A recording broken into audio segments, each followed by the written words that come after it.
au menu varié de la voirie, une nouvelle compétence, le civom et le sport. Donc voilà, ça fait pas mal de choses.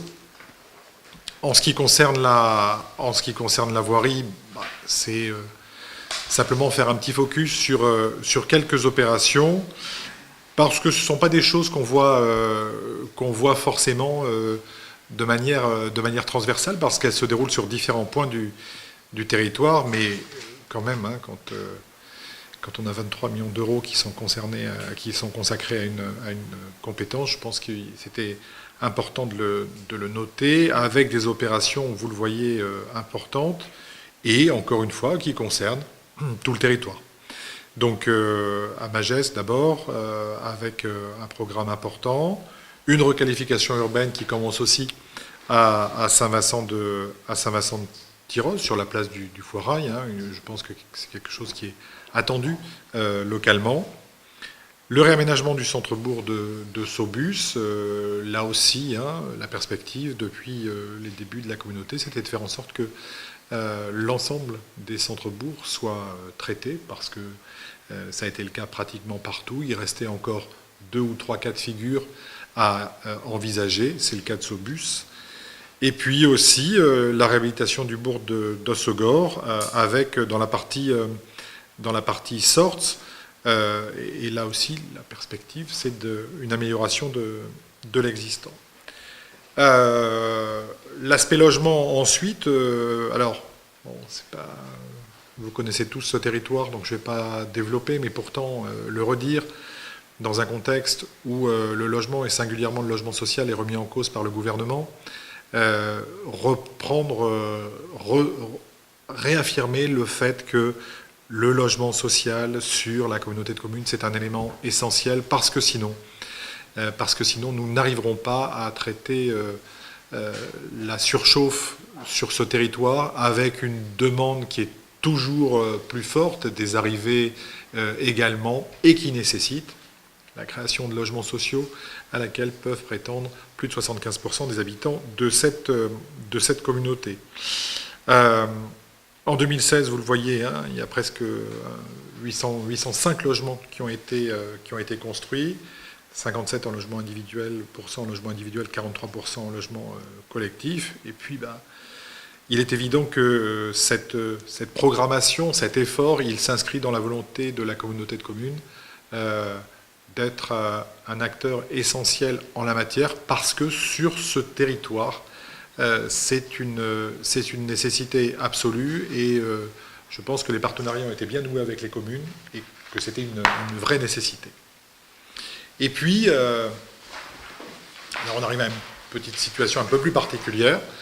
Les prises de compétences, elles sont qualifiées comme ça, alors qu'en fait, les compétences, il faut le voir différemment, les compétences, elles nous sont données par la loi de façon obligatoire. Au 1er janvier 2018, il y a la fameuse compétence GEMAPI,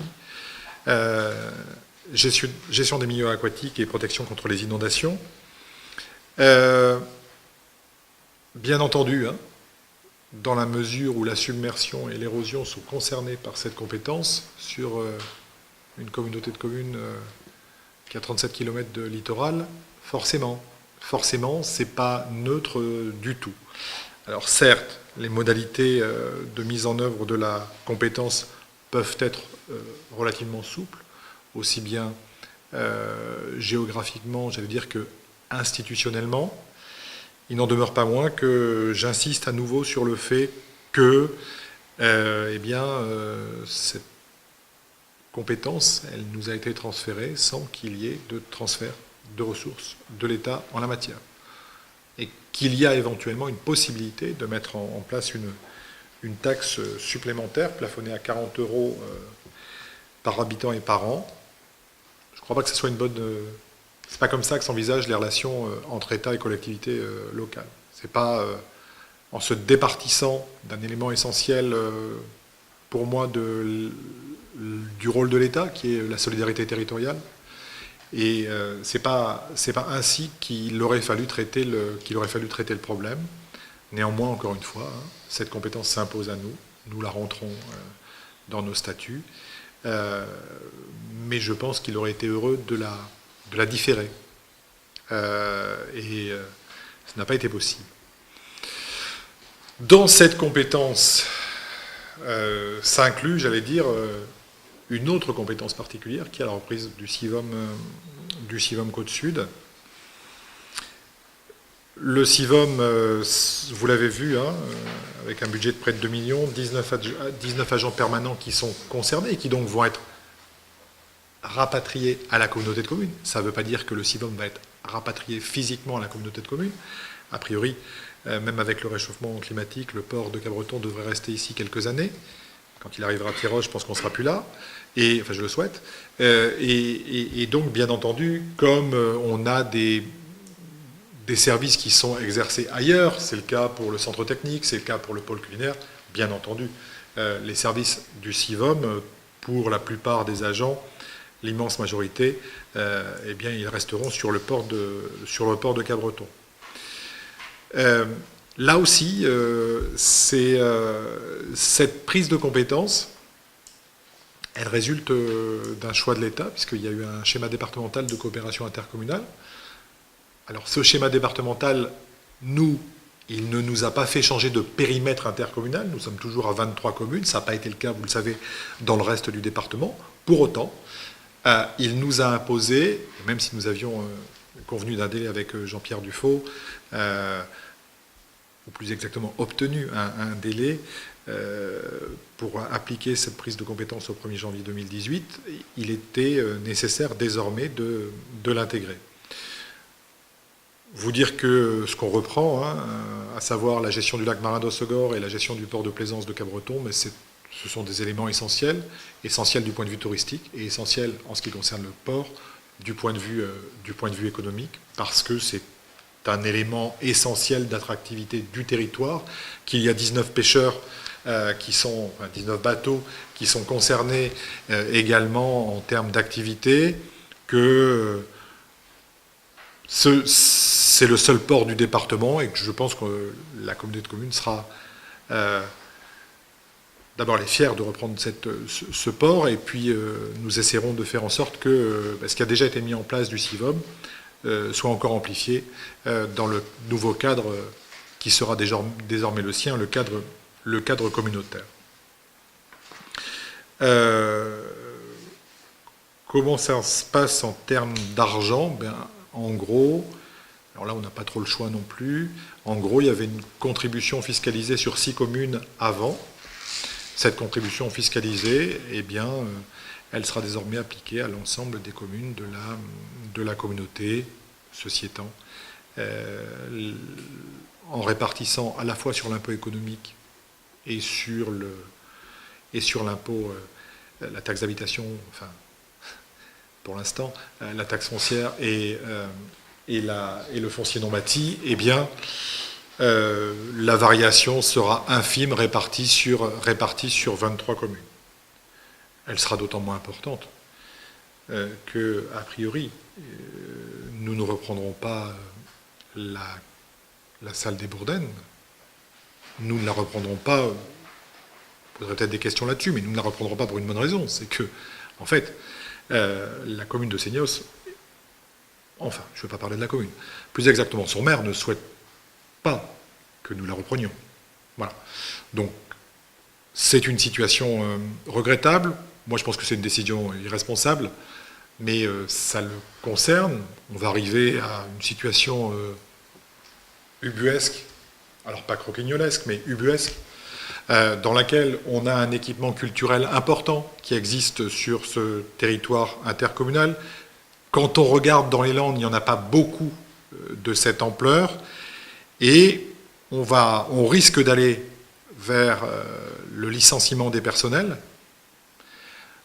et la disparition d'un équipement qui n'a pas d'équivalent ailleurs. Donc, j'ai bien compris la stratégie de Lionel Camblaine, qui consiste à tenter de faire porter le chapeau à la communauté de communes parce qu'il n'a pas le courage politique d'assumer. Je l'entends, c'est assez facile, surtout dans les conditions, dans la situation particulière, puisque c'est moi qui pars, donc c'est un petit peu facile de charger la barque. C'est regrettable, On avait proposé une situation qui ne coûtait rien à Seignos. On a proposé une deuxième solution, puisque Seignos ne voulait pas nous céder la salle à l'euro symbolique.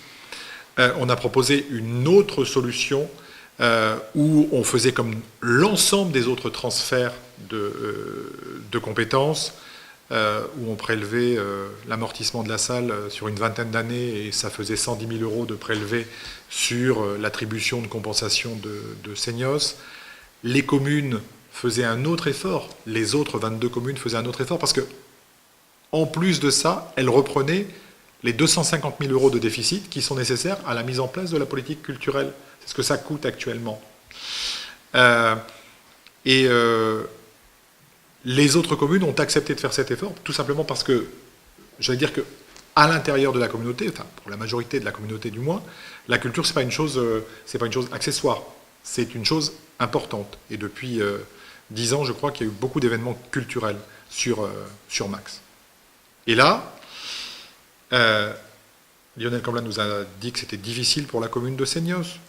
Je peux l'entendre, même si l'ensemble des citoyens de Seignos feront une économie avec le passage de la fiscalité à la communauté de communes, puisque c'est élargi sur plus de gens. Donc, en gros, ils paieront moins d'impôts concernant le CIVOM, ou du moins cette compétence qu'ils n'ont payé précédemment. Les communes ont accepté de faire encore un effort en descendant en augmentant la période d'amortissement, et donc on est passé de 110 000 euros à 70 000 euros, plus les 250 000 de fonctionnement. Ça ne va pas encore, de toute façon, j'ai bien compris la technique. Si on avait été encore plus loin, eh bien ça n'aurait jamais été pour la commune de Seignos. Le vrai point ici, c'est que je pense que la culture n'est pas une préoccupation majeure de la municipalité de Seignos. C'est tout à fait son droit, même si je le regrette, et que donc la perspective, c'est de faire une opération immobilière à cet endroit pour renflouer les caisses de la commune, au détriment, bien entendu, de la culture qui a bon dos, tout à fait comme la communauté de communes.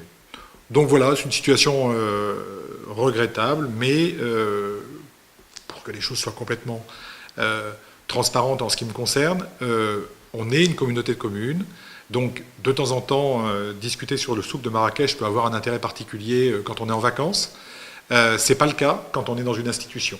Il y a des règles, elles s'appliquent aux uns et aux autres, et elles se sont appliquées pour toutes les prises de compétences. Donc il n'était pas possible d'avoir une solution dérogatoire uniquement pour la commune de Seignos, qui déroge complètement au droit que nous nous sommes appliqués et qui est applicable sur l'ensemble des autres compétences. Et puis on finit par le sport, et voilà, vous savez qu'il va y avoir trois pôles sportifs intercommunaux, et que l'un des pôles importants sera celui de Tyros, avec le réaménagement de Bury, aux côtés de ce qu'il y a à Souston pour le pôle pleine nature, et à Cabreton pour le pôle glisse extrême pratique urbaine. Donc voilà, des aménagements importants, 3 terrains de jeu rénovés, les annexes sportives, des locaux du club, les annexes techniques, les aménagements extérieurs, tout ça qui va profiter notamment aux plus jeunes et à la formation des plus jeunes joueurs. Et je crois que c'est une belle réalisation. Vous l'avez vu, on lance la consultation fin septembre, et on recevra les travaux au 4e trimestre 2018, premier semestre 2019, avec un investissement en ce qui concerne la communauté de communes de 2 millions d'euros hors taxe, comme c'est le cas pour l'ensemble des 2 autres pôles, sachant que par ailleurs, je le rappelle, mais c'est important, parce que nous sommes toujours dans une logique de solidarité, il y a 3 pôles, mais pour autant, il y a 400 000 euros par an qui sont dédiés aux équipements sportifs dans l'ensemble des autres communes.